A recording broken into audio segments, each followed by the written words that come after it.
Right, so what the bloody hell's going on here?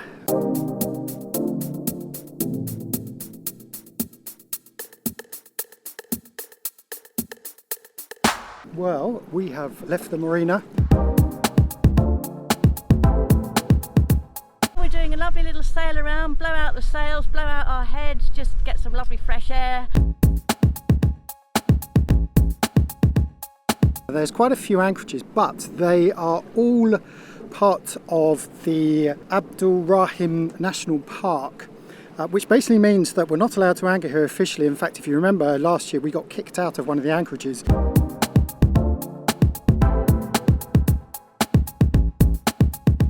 Going to be through and out the other side of the park in a minute, which is good news. It means that I can get my fishing rod out. I'm allowed legally to fish.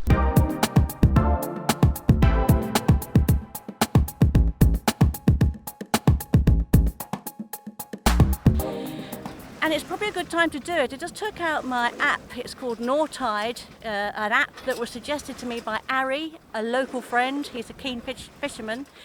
What it has, apart from the usual tidal, moon, sun and all that information, is it has a little thing called activity. And in activity, you get little fish signs from 1 through to 3 fish or no fish. There's a major period and a minor period each day. We're about to come into the minor period, but today's a good day because the minor period is 2 fish, and that means very good activity. So if I don't catch anything, it's my fault, because according to this app, I should. Let's see what happens.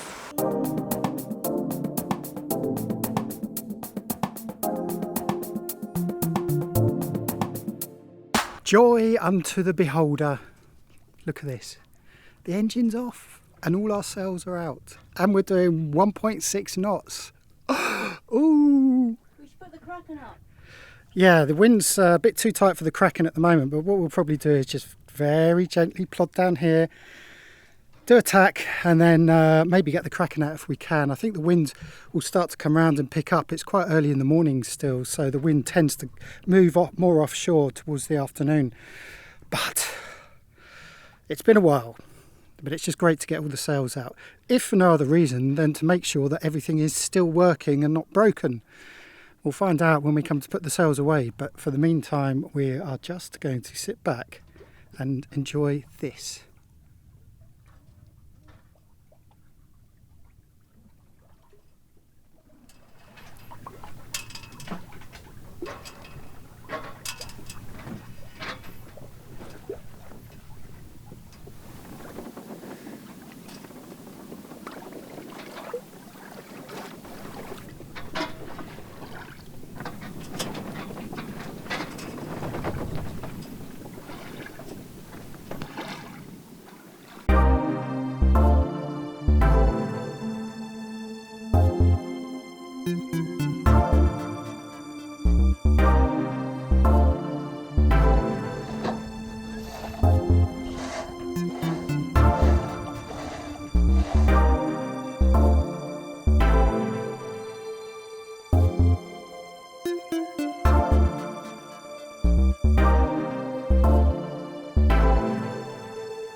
Well, we've got 4.5 knots of wind still. That's about as good as it's got so far today. We had all 4 sails out, which is a ketch, so we've got the 2 front ones and the mizzen and the main. But we put the main away and we've brought the Kraken out, and we've gone from 1.7 knots sailing to 2.5. So that'd be a lesson. Put the Kraken out earlier. Feels better. It's only half a knot or so, but it just makes all the difference. Annoying. What's happening? Well, the bread machine just bleeped to say the bread was ready, and as that happened, something started pulling on the line. So we'll see if we've got anything that's live.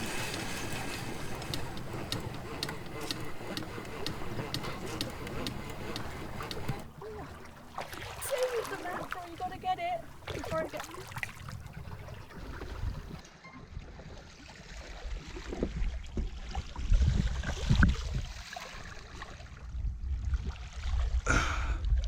Come on. hold on.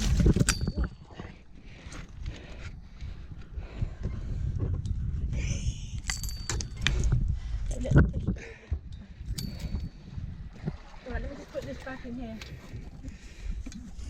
I can't. I have to lie it down. It's attached to the rope.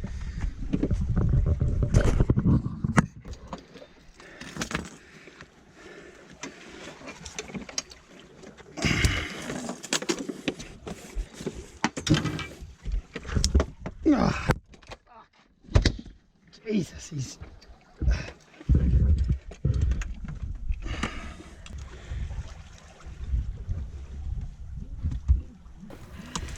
So we got him. It wasn't in the high fish activity time, but we got him. Look at that! Barbecue tonight.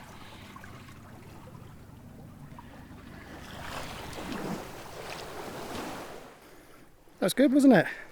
Two of our favourite things, flying the Kraken and catching a Spanish mackerel.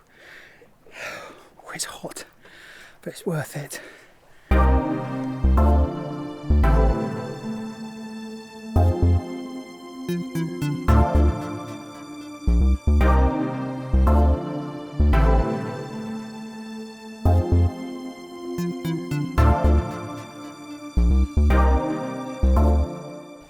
Bit of a coincidence there, what with your fishing video last week, and then hey presto, this week you catch fish. Yeah, I have to admit it was a coincidence. It wasn't really carefully planned. It just turned out that way. But the app that you mentioned in this video, you didn't mention in your fishing video. No, I didn't. Should have, because it has been quite useful. I have used it, not as much now as I did when I first got it, but I do like it. So if you're going to set out the following morning, have a look at the app and see if there's a minor or major period. And sometimes I'm able to influence our departure date, time I mean, by saying to you, oh, you know. So yeah, it is quite useful, but I don't use it as much as I should, to be honest. The other major thing that I found that I didn't talk about last week, but this clip has just reminded me, is the Kraken. Saying it has magical fishing powers. Yeah, I think it does, you know, because every time we put the Kraken out, yeah, I know we put the Kraken out in light wind, so we're going slowly, but with enough wind to get the Kraken out and turn the engine off. Right, I think that's probably the key thing, isn't it? Yeah. Because I have been told that in the past, that turning the engine off is more advantageous in terms of, you know, getting the interest of the fish. The engine possibly puts them off. Yeah, but as I said in last week's episode, there is an opinion on every side for everything. So some people say engine on, some people say engine off. I think from our experience, engine off is a definite plus. And if you can just add that sprinkle of fairy dust with the Kraken, get one of those, and you might catch a fish. Yeah, now we were dispatching the fish in this episode, and again, we didn't really cover that in your fishing Not properly, episode. no, it's not something that we're still 100% comfortable with. We've got a routine. Well, what you saw in this video is me breaking the fish's neck. Now, I was advised to do this by a salty old fisherman many years ago, and it does work up to a certain size of fish. And lately we've been catching, you know, sort of 1 metre mackerels, and I'm finding that breaking their neck is difficult. So the idea is that breaking a fish's neck is quick and it's humane. It's the quickest way you can kill them, as I say, up to a certain size. After that, it becomes quite tricky.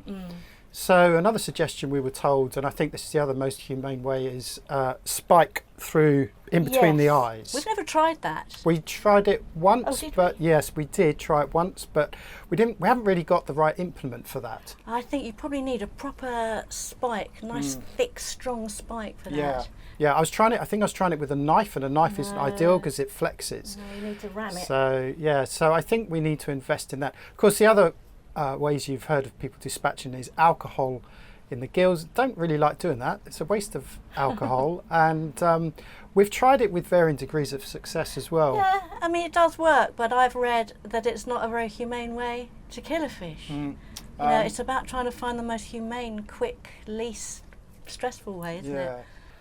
Cutting the neck as well, just putting a V in the neck, that's another way of doing it.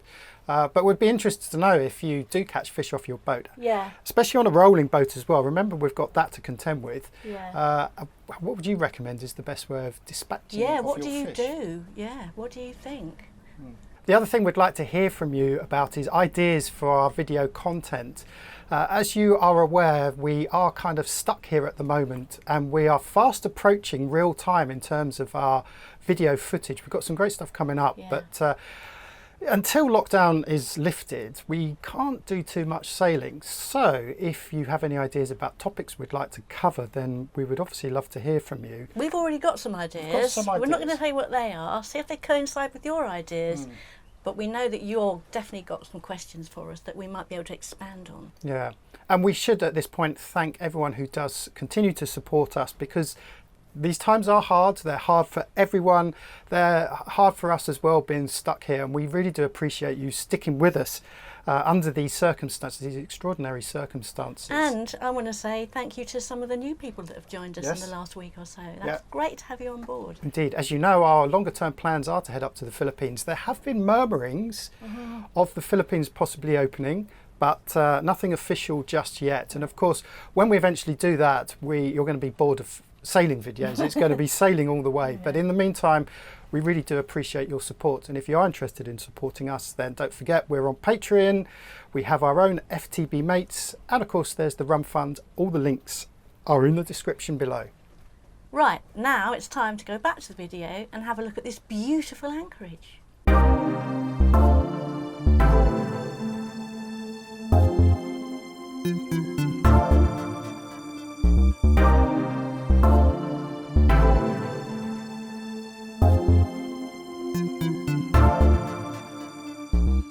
Just quickly chuck the camera on now, because look, there we've just seen the most spectacular sunset. So we ended up at Dinawan, and the reason why we came here was because Sharon and Lindsay are here, and as you probably know, they're keen divers, and they got in touch and said, do you fancy a dive? Turns out that there's a reef here, and Lindsay wasn't up for diving, but he very kindly allowed me to use his gear and his air, and Sharon and I went for a little snorkel.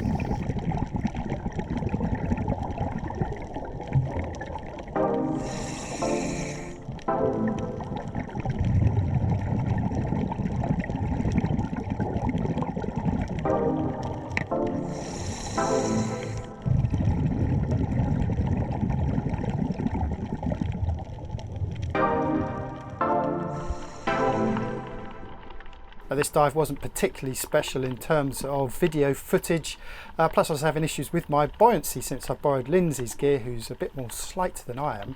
But stick around, because we do have some great underwater photography in the next few episodes coming up.